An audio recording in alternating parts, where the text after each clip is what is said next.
കഴിഞ്ഞ കുറച്ച് നാളുകളായിട്ട് പൈസയാണ് താരം. ഏതെങ്കിലും ഒരു മതിലിൻ്റെ ഇടയിൽ, അല്ലെങ്കിൽ ഒരു പോസ്റ്ററിൻ്റെ പുറകിൽ, അല്ലെങ്കിൽ ഏതെങ്കിലും പ്രതിമയുടെ സൈഡിൽ ഒക്കെ ആയിട്ട് സോഷ്യൽ മീഡിയയിൽ പൈസ വെക്കുന്ന ആൾക്കാരുടെ എണ്ണം കൂടിയിട്ടുണ്ട്. അത് അന്വേഷിച്ച് പോകുന്ന ആൾക്കാരുടെ എണ്ണവും വളരെയധികം കൂടിയിട്ടുണ്ട്. ക്യാഷ് ഹണ്ട് എന്നാണ് ഈ പറഞ്ഞ പരിപാടി അറിയപ്പെടുന്നത്. അതിനെക്കുറിച്ച് വിശദമായിട്ട് അത് എങ്ങനെ നിങ്ങൾക്ക് പൈസ ഉണ്ടാക്കാൻ പറ്റുമെന്നുള്ളതും എങ്ങനെയാണ് അവർ പൈസ ഉണ്ടാക്കാൻ സാധ്യതയുള്ളതെന്നും ഒക്കെ ഉൾക്കൊള്ളിച്ചുകൊണ്ടൊരു വീഡിയോ ആണ് ഞാൻ ഉദ്ദേശിക്കുന്നത്. എല്ലാ കാര്യങ്ങളും 100% ശരിയാവണം എന്നില്ല. ഈ 500, 50, 100 എന്നൊക്കെ പറയുന്നത് ഈ വാങ്ങുന്ന ആക്കും കൊടുക്കുന്ന ആക്കും ചിലപ്പോൾ ഒരു ചെറിയ തുകയല്ലേ, ഇതൊരു രസമല്ലേ എന്ന് തോന്നും. പക്ഷേ എല്ലാവർക്കും അതെപ്പോഴും അങ്ങനെ ആയിരിക്കണം എന്ന് നമുക്ക് പറയാൻ പറ്റില്ല. പണം എന്ന് പറയുന്നത് ഇപ്പോൾ കോവിഡ്, ലോക്ക്ഡൗൺ ഒക്കെ കഴിഞ്ഞതിന് ശേഷം തൊഴിൽ മേഖലകളൊക്കെ വളരെ വ്യത്യസ്തമായിട്ടുള്ളൊരു രീതിയിലാണ് വർക്ക് ചെയ്തുകൊണ്ടിരിക്കുന്നത്.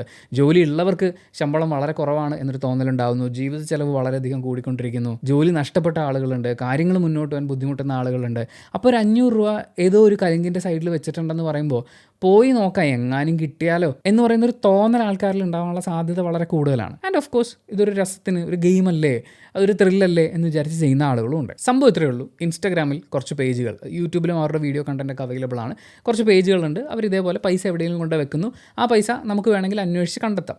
അത് കണ്ടെത്തി നമ്മുടെ കയ്യിൽ കിട്ടിക്കഴിഞ്ഞാൽ നമ്മൾ അവരുടെ വീഡിയോൻ്റെ താഴെ കമൻറ്റ് ചെയ്യണം, ക്യാഷ്ഡ് എന്ന് പറഞ്ഞിട്ട്. എന്നിട്ട് അവർക്ക് അതിൻ്റെ ഒരു ഫോട്ടോ എടുത്തിട്ട് പ്രൂഫായിട്ട് കൊടുത്തു കഴിഞ്ഞാൽ അവർ അടുത്ത സ്ഥലത്ത് പൈസ വെച്ചിട്ട് അടുത്ത ചലഞ്ച് പരിപാടി തുടങ്ങും. അപ്പോൾ ഇത് കണ്ടു കഴിഞ്ഞപ്പോൾ നമുക്ക് വളരെ സിമ്പിളായിട്ട് മനസ്സിലാക്കാൻ പറ്റുന്നൊരു കാര്യം, ഇങ്ങനെ പണം വെക്കുന്നതായതുകൊണ്ടും ഇതിനൊരു ഗെയിമിൻ്റെ സ്വഭാവം, ഒരു ബെറ്റ് വെക്കൽ പരിപാടിയുടെ സ്വഭാവം ഒക്കെ ഉള്ളതുകൊണ്ട് നമ്മുടെ ബ്രെയിൻ അതിനോട് വളരെയധികം ഇൻട്രസ്റ്റ് കാണിക്കുന്നത് കൊണ്ട് ഇത്തരം വീഡിയോസ് കൂടുതൽ ഷെയർ ചെയ്യപ്പെടും. അത് ചെയ്യുന്ന ഈ ഒരു ക്യാമ്പയിൻ അല്ലെങ്കിൽ ഈ ഒരു ഗെയിം നടത്തിക്കൊണ്ടിരിക്കുന്ന പേജുകൾക്ക് വളരെയധികം റീച്ച് കൂടും. സ്വാഭാവികമായി അതുവഴി അവർക്ക് വരുമാനം ഉണ്ടാക്കാൻ പറ്റും. ഏതോ ഒരു വീഡിയോൻ്റെ തംബ്നെയിലിൽ ഇത് കുഴൽപ്പണമാണോ എന്നൊക്കെ ചോദിച്ചുകൊണ്ടുള്ള കുറേ കാര്യങ്ങളൊക്കെ ഉണ്ടായിരുന്നു. ഈ ഒരു സംഭവത്തിൻ്റെ ഇത് ഈ പറയുന്ന കള്ളപ്പണം, കുഴൽപ്പണം പരിപാടികളിലേക്കൊന്നും പോകാതെ വളരെ നീറ്റായിട്ട് ചെയ്യാൻ പറ്റുന്നൊരു ബിസിനസ് പ്ലാൻ എങ്ങനെയാണെന്ന് എന്നോട് ചോദിച്ചു കഴിഞ്ഞാൽ എൻ്റെ ഇതുവരെയുള്ള അറിവ് വെച്ച് പറയുകയാണെങ്കിൽ ഒരു 2 ലക്ഷം രൂപ വേണ്ട, 2 ലക്ഷം രൂപ വേണ്ട, ഒരു 1 ലക്ഷം രൂപ ഉണ്ടെങ്കിൽ അത്യാവശ്യം നല്ല റീച്ചുള്ള ഒരു ഇൻസ്റ്റാഗ്രാം അക്കൗണ്ട് ക്രിയേറ്റ് ചെയ്തെടുക്കാൻ നിങ്ങൾക്ക് പറ്റും. നിങ്ങളുടെ കയ്യിൽ ഓൾറെഡി ഒരു നല്ല ക്വാളിറ്റിയിൽ ഷൂട്ട് ചെയ്യാൻ പറ്റുന്ന, വീഡിയോ ഷൂട്ട് ചെയ്യാൻ പറ്റുന്ന ഒരു ഫോൺ ഉണ്ടെന്നുണ്ടെങ്കിൽ അടിപൊളി. ഇല്ലെങ്കിൽ നല്ലൊരു ഫോൺ വാങ്ങിക്കുക. എന്നിട്ട് ബാക്കിയുള്ള പൈസ ഉണ്ടല്ലോ, ഫോൺ വാങ്ങിയതിന് ശേഷം മിച്ചമുള്ളത്, അത് മുഴുവൻ 500, 100, 200 നോട്ടുകളാക്കി മാറ്റുക. എന്നിട്ട് ഈ തുക ഓരോ സ്ഥലത്തായിട്ട് കൊണ്ടുവയ്ക്കുക. എല്ലാം കൂടി ഒരുമിച്ച് എല്ലായിടത്തും കൊണ്ടുവയ്ക്കരുത്. ഒരു സ്ഥലത്ത് കൊണ്ടുവയ്ക്കുക, അതിൻ്റെ ഒരു വീഡിയോ എടുക്കുക, ഇതുപോലെ പോസ്റ്റ് ചെയ്യുക. അപ്പോൾ ആൾക്കാർ അവിടെ വന്ന് സെർച്ച് ചെയ്യും. സെർച്ച് ചെയ്യുക മാത്രമല്ല, ഇങ്ങനൊരു സംഭവം ഇൻസ്റ്റാഗ്രാമിൽ വന്നിട്ടുണ്ട്, ഈ ലൊക്കേഷൻ ഏതാണെന്ന് കണ്ടുപിടിക്കുമെന്ന് പറഞ്ഞ് ഫ്രണ്ട്സിനൊക്കെ ഷെയർ ചെയ്യും. അപ്പോൾ ഇവരിത് കണ്ടിന്യൂസ് ചെയ്യുമെന്നാണെങ്കിൽ ആൾക്കാർ ഫോളോ ചെയ്യാനുള്ള സാധ്യതയുണ്ട്. അങ്ങനെ ഫോളോവേഴ്സ് കൂടുന്നു, ഷെയർസ് കൂടുന്നു, റീച്ച് കൂടുന്നു. ഇവിടെ ഇൻവെസ്റ്റ് ചെയ്യപ്പെട്ടിട്ടുള്ളത് 1 ലക്ഷം രൂപയാണെന്ന് കൂട്ടിക്കോളും. അത്യാവശ്യം നല്ല റീച്ചൊക്കെ ആയി കഴിയുമ്പോഴേക്കും ഒരുപാട് അഡ്വർടൈസിങ് ഏജൻസികൾ ഈ പറയുന്ന പേജിനെ കോൺടാക്ട് ചെയ്യും. ഇവിടെ ഈ പറയുന്ന ക്യാഷ് ഹണ്ട് പരിപാടികൾ ചെയ്യുന്നവരാരും അവരുടെ മുഖം വെളിപ്പെടുത്തിയിട്ടുള്ള വീഡിയോസ് അല്ല ചെയ്തിട്ടുള്ളത്. അഡ്വർടൈസ്മെൻറ്റ് വരാൻ അതിൻ്റെ ആവശ്യമില്ല. ഇപ്പോൾ എനിക്ക് തന്നെ ഒരു ദിവസം ഒരു 3-4 ഏജൻസികളുടെ കോൾ വരും. അതിൽ ബെറ്റിംഗ് ആപ്ലിക്കേഷൻസ് വരും, ഗെയിമിംഗ് ആപ്ലിക്കേഷൻസ് വരും, പിന്നെ ഷെയർ ട്രേഡിംഗ് ആപ്ലിക്കേഷൻസ് വരും, ഒരുപാട് സംഭവങ്ങളൊക്കെ വരും. ഇതിൽ ഈ ബെറ്റിംഗ് ആപ്ലിക്കേഷൻസ് പോലെയുള്ള പ്രൊമോഷൻ പരിപാടികൾ ഞാൻ ചെയ്യാറില്ല. എൻ്റെ അറിവിൽ അത്യാവശ്യം എത്തിക്സ് ഉള്ള ആരും അങ്ങനെ ചെയ്യാറില്ല. പക്ഷേ ഇൻസ്റ്റാഗ്രാമിൽ ഒരുപാട് പേജുകൾ, ട്രോളുകൾ, അതുപോലെ പല വീഡിയോ ക്ലിപ്പുകളൊക്കെ കട്ട് ചെയ്തിട്ട് പോപ്പുലർ ആവുന്ന പേജുകൾ, അവരൊക്കെ അത്തരം കാര്യങ്ങൾ ഷെയർ ചെയ്ത് കണ്ടിട്ടുണ്ട്. അപ്പോൾ ഇവരൊക്കെ ഓഫർ ചെയ്യുന്ന എമൗണ്ട് എന്ന് പറഞ്ഞാൽ, ഇപ്പോൾ എനിക്ക് വലിയ റീച്ച് ഒന്നും ഇല്ലാതിരുന്ന എൻ്റെ ചാനലിൻ്റെ തുടക്കകാലത്ത് എനിക്ക് അങ്ങനെ വന്ന ഓഫേഴ്സിൽ അവർ 1000 രൂപയാണ് ഒരു വീഡിയോ ചെയ്യുന്നതിന് വേണ്ടിയിട്ട് എനിക്ക് ഓഫർ ചെയ്തത്. എന്ന് വെച്ചാൽ ഇപ്പോൾ ഈ പറയുന്ന ഇൻസ്റ്റാഗ്രാം പേജൊക്കെ ഉണ്ടല്ലോ, അവരെത്തി നിൽക്കുന്നതിൻ്റെ 10-1 പോലും ഇല്ലാതിരുന്നൊരു കാലഘട്ടത്തിൽ എനിക്ക് ഓഫർ ചെയ്യപ്പെട്ടിരുന്ന എമൗണ്ടാണ്. സ്വാഭാവികമായും നല്ല റീച്ച് ഉള്ളതുകൊണ്ട് ഈ ഇൻസ്റ്റാഗ്രാം പേജുകാരുടെ അടുത്ത് ഈ പറയുന്ന അഡ്വർടൈസിങ് ഏജൻസികൾ നല്ലൊരു എമൗണ്ട് തന്നെയായിരിക്കും കോട്ട് ചെയ്യുക. അത് ചിലപ്പോൾ വീഡിയോയ്ക്കകത്ത് ഒരു ലോഗോ വെക്കാൻ വേണ്ടിയിട്ടായിരിക്കും, വീഡിയോയുടെ ഡിസ്ക്രിപ്ഷനിൽ ഒരു ലിങ്കും കാര്യങ്ങളൊക്കെ കൊടുക്കാൻ വേണ്ടിയിട്ടായിരിക്കും. അപ്പോൾ പെർ വീഡിയോ ഇത്ര രൂപ അതിൽ നിന്ന് ചാർജ് ചെയ്യാൻ പറ്റും. ഞാനിതിനൊരു ബിസിനസ് മോഡൽ പറയുകയാണ്. അവർ ചെയ്യുന്നത്, അതായത് ഈ പേജുകൾ ചെയ്യുന്നത് തെറ്റാണെന്ന് പറയാൻ വേണ്ടിയിട്ടല്ല, അങ്ങനെ പണം ഉണ്ടാക്കുന്ന ഒരു തെറ്റാണെന്ന് ഞാൻ പറയുമില്ല. ഇതൊരു ബിസിനസ് മോഡൽ, അതെങ്ങനെയായിരിക്കും അത് വർക്ക് ചെയ്യുന്നത്, അവർക്ക് ഇതിൽ നിന്ന് എന്താണ് ലാഭം എന്നൊക്കെ ചോദിക്കുന്നവരോട് അതിൻ്റെ ഒരു കാര്യങ്ങൾ പറഞ്ഞു തരികയാണ്. ഇത് ഒരു വരുമാന മാർഗ്ഗമാണ്. വീഡിയോയ്ക്ക് അകത്ത് ക്ലയൻറ്റ് ലോഗോ വെക്കുക, ലിങ്ക് ഡിസ്ക്രിപ്ഷനിലും മറ്റും കൊടുക്കുക എന്ന് പറയുന്നത്. രണ്ടാമത്തെ കാര്യം, ക്ലയൻറ്റിന് വിസിബിലിറ്റി കൊടുക്കുക എന്നുള്ളതാണ്.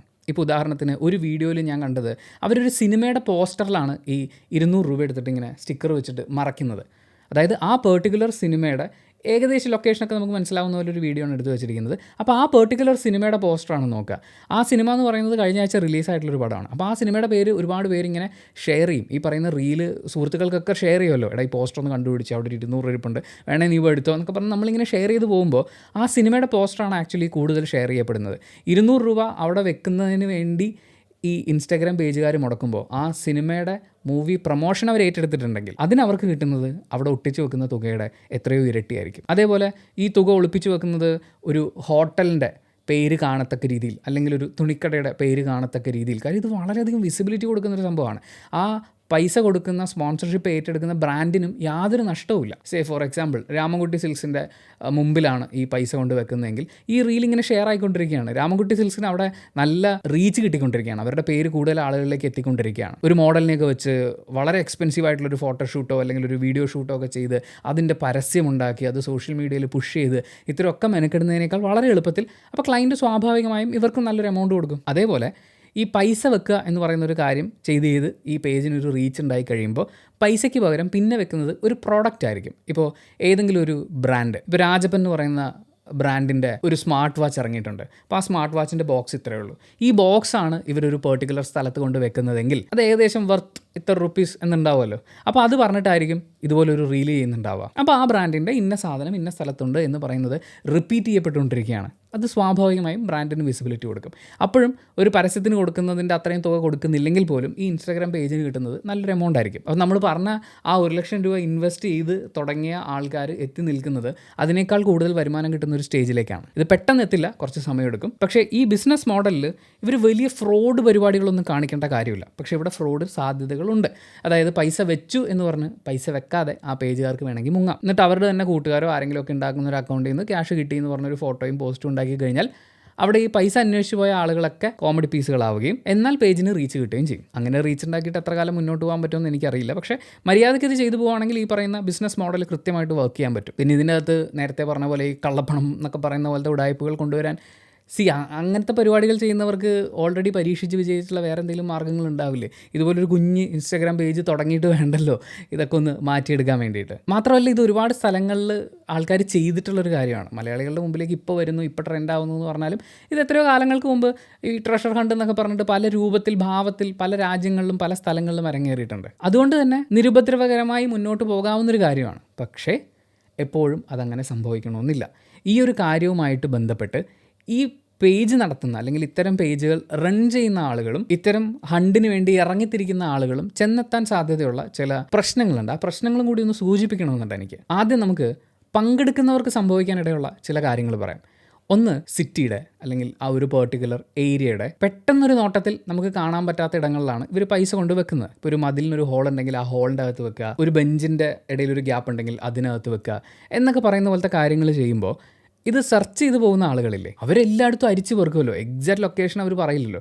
അപ്പോൾ ഈ അരിച്ചു പെറുക്കുന്നതിൻ്റെ ഭാഗമായിട്ട് അപകടങ്ങൾ ഉണ്ടാവാനുള്ള സാധ്യതയുണ്ട്. ആവേശം മൂത്തൊരു പൊത്തിനകത്ത് കൈയിടുമ്പോൾ അതിനകത്ത് എന്ത് ജീവിയാണ് ഇരിക്കുന്നതെന്ന് നമുക്ക് പറയാൻ പറ്റില്ല. ഈ ആവേശം മൂക്കുമ്പോൾ അതിൻ്റെ ഒരു ചെറിയ ഉദാഹരണം എന്ന് പറഞ്ഞു കഴിഞ്ഞാൽ ഏതോ ഒരു സ്ഥലത്ത് ഇത് വെച്ചതിൻ്റെ ഒരു വീഡിയോ ക്ലിപ്പ് അവർ തന്നെ ഷെയർ ചെയ്തിരിക്കുന്നത് ഒത്തിരി ആളുകൾ, ഒരുപാട് യങ്സ്റ്റേഴ്സ് വന്നിട്ട് അരിച്ചു പെറുക്കിക്കൊണ്ടിരിക്കുകയാണ് ഒരു ഏരിയ മുഴുവൻ. അങ്ങനെ അരിച്ചു പെറുക്കി ആവേശം നോക്കുമ്പോൾ സേഫ്റ്റി എന്ന് പറയുന്നൊരു കാര്യം ആൾക്കാർ ശ്രദ്ധിക്കാതെ ആയിപ്പോൾ. പിന്നെ ഞാൻ നേരത്തെ പറഞ്ഞ പോലെ സാമ്പത്തിക ആവശ്യങ്ങൾ പലർക്കും പല രീതിയിലായിരിക്കും. അപ്പോൾ ആ ആവേശത്തിൻ്റെ സ്കെയിൽ അതനുസരിച്ച് കൂടുകയും കുറയുകയൊക്കെ ചെയ്യും. പിന്നെ ഏതെങ്കിലും ഒരു പുഴയുടെ കരയിലാണ് അല്ലെങ്കിൽ ഒരു പാലത്തിൻ്റെ സൈഡിലാണ് വെക്കുന്നതെന്ന് വിചാരിക്കും. ഈ പറയുന്ന ആവേശം കൂടി പോകുമ്പോൾ ആളുകൾ എന്തൊക്കെ ചെയ്യുമെന്ന് നമുക്ക് പറയാൻ പറ്റില്ല. അതുണ്ടാക്കുന്ന അപകടങ്ങൾ ഇത് ഈ അന്വേഷിച്ച് പോകുന്ന ആളുകൾക്ക് സംഭവിക്കാൻ സാധ്യതയുള്ളതാണ്. സേഫ്റ്റി എന്ന് പറയുന്നത് അത്രയും ഇമ്പോർട്ടൻ്റ് ആണെന്ന് മനസ്സിലാക്കിയിട്ട് വേണം ഈ പരിപാടിക്ക് ഇറങ്ങാൻ. രണ്ടാമത് സംഭവിക്കാൻ സാധ്യതയുള്ളൊരു പ്രശ്നം വഴക്കാണ്.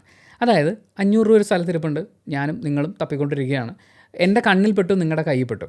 അപ്പോൾ എനിക്ക് പൈസയ്ക്ക് വലിയ അത്യാവശ്യം ഉണ്ടെങ്കിൽ അല്ലെങ്കിൽ നിങ്ങളെ കണ്ടിട്ട് നിങ്ങൾക്ക് പൈസയുടെ ആവശ്യമൊന്നുമില്ല, ആ പൈസ എനിക്ക് കിട്ടിയാൽ എന്താ എന്ന് തോന്നുകയോ അല്ലെങ്കിൽ ശാരീരികമായി എന്നേക്കാൾ കുറച്ചും കൂടി ചെറിയ ഒരാളാണ്, എനിക്ക് അവനെ തോപ്പിക്കാൻ പറ്റും എന്നൊക്കെ തോന്നുമ്പോൾ ഞാൻ ആക്രമിക്കാനോ ഇങ്ങനെയൊക്കെയുള്ള ഒരുപാട് സാധ്യതകളുണ്ട്. അടിവഴക്കുകൾ ഉണ്ടാവാനുള്ള സാധ്യതകളുണ്ട്. അതിനെ ഒരു സ്പോർട്സ്മാൻ സ്പിരിറ്റിൽ എടുക്കുകയും മച്ചാൻ നിങ്ങളുടെ കയ്യിലാണോ കിട്ടിയത്, എന്നാൽ നിങ്ങളെടുത്തോ, കുഴപ്പമില്ല, അടിപൊളി ബ്രോ, നമുക്ക് അടുത്ത പ്രാവശ്യം കാണാം എന്നൊക്കെ പറഞ്ഞ് പോകാവുന്നൊരു രീതിയിലാണെങ്കിൽ ദാറ്റ് ഈസ് ഫൈൻ.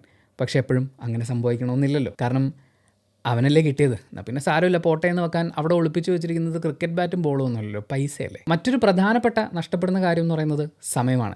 നമുക്ക് പ്രൊഡക്റ്റീവായി പലതും ചെയ്യാനുള്ള ഒരു സമയം നമ്മളിതുപോലെ അന്വേഷിക്കാൻ വേണ്ടിയിട്ട് ചിലവഴിച്ചുകൊണ്ടിരിക്കുകയാണ്. ഓഫ് കോഴ്സ് നിങ്ങളുടെ കയ്യിൽ പണവും സമയവും ഉണ്ടെങ്കിൽ പെട്രോൾ അടിച്ച് എവിടെയാണെന്ന് വെച്ചാൽ ട്രാവൽ ചെയ്ത് അവിടെയൊക്കെ പോയി ഇരുന്ന് തപ്പിയെടുക്കാൻ പാകത്തിന് സമയവും പണവും നിങ്ങളുടെ കയ്യിലുണ്ടെങ്കിൽ കുഴപ്പമുണ്ടാവില്ല. പക്ഷേ 500 രൂപ കിട്ടാൻ വേണ്ടിയിട്ട് 200 രൂപയ്ക്ക് പെട്രോളും അടിച്ച് 2000 രൂപയുടെ പണിയെടുക്കാനുള്ള സമയവും കളഞ്ഞ് അങ്ങനെ പോകുന്നൊരവസ്ഥയിലേക്ക് ഈ ഗെയിം എന്നൊക്കെ പറയുന്നത് നമ്മുടെ മനസ്സിലേക്ക് കയറി കഴിഞ്ഞാലുള്ള പ്രശ്നം അതാണ്. ഈവൻ ബെറ്റിംഗ് ആപ്ലിക്കേഷൻസ് ഒക്കെ നമുക്ക് പ്രൊമോഷൻസ് വരുമ്പോൾ അത് ഞാൻ എടുക്കാതിരിക്കുന്നതിൻ്റെ കാരണവും അത് തന്നെയാണ്.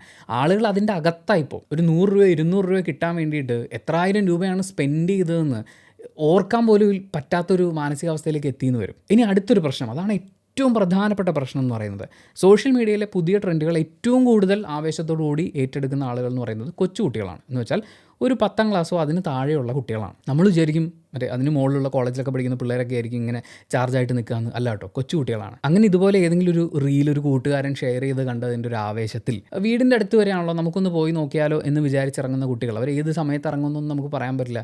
അവരെങ്ങനെയായിരിക്കും ആ സ്ഥലത്ത് എന്ന് കാര്യങ്ങൾ ചെയ്യാൻ നമുക്ക് പറയാൻ പറ്റില്ല. ആ സ്ഥലം കുട്ടികളെ സംബന്ധിച്ച് എത്രത്തോളം അപകടകരമാണ് എന്നുള്ളത് നമുക്ക് ഉറപ്പിച്ച് പറയാൻ പറ്റില്ല. അങ്ങനെയൊക്കെ വരുമ്പോൾ കുട്ടികൾ ഈ തരം കാര്യങ്ങളുടെ ഭാഗമാവുക എന്ന് പറയുന്നത് അത് നമ്മൾ പേടിക്കേണ്ട ഒരു കാര്യമാണ്. ഇതത്രയുമാണ് ഈ അന്വേഷിച്ച് പോകുന്ന ആളുകളുടെ ഭാഗത്ത് സംഭവിക്കാൻ സാധ്യതയുള്ള പ്രശ്നങ്ങൾ.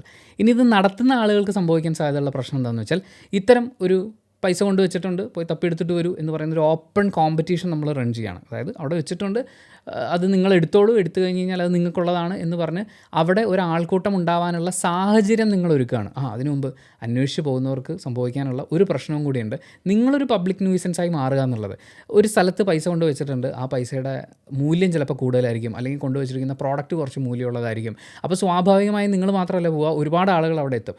അത് കൂടുതൽ ആളുകൾക്ക് പരിചയമുള്ള, കൂടുതൽ ആളുകൾക്ക് എത്തിച്ചേരാൻ പറ്റുന്നൊരു സ്ഥലമാണെങ്കിൽ അവിടെ ഒരു വലിയ ആൾക്കൂട്ടം ഉണ്ടാകാനുള്ള സാധ്യതയുണ്ട്. അപ്പോൾ ട്രാഫിക് ബ്ലോക്ക് ഉണ്ടാവുകയോ പൊതുജനങ്ങളുടെ സഞ്ചാരത്തിന് ബുദ്ധിമുട്ടുണ്ടാവുകയോ ചെയ്തു കഴിഞ്ഞാൽ അതുമായി ബന്ധപ്പെട്ടുണ്ടാകുന്ന പ്രശ്നങ്ങളുണ്ട്. നിങ്ങളൊരു പബ്ലിക് ന്യൂസൻസായി മാറാനുള്ള സാധ്യത അതുകൂടി ഒന്ന് മനസ്സിൽ വെക്കണം.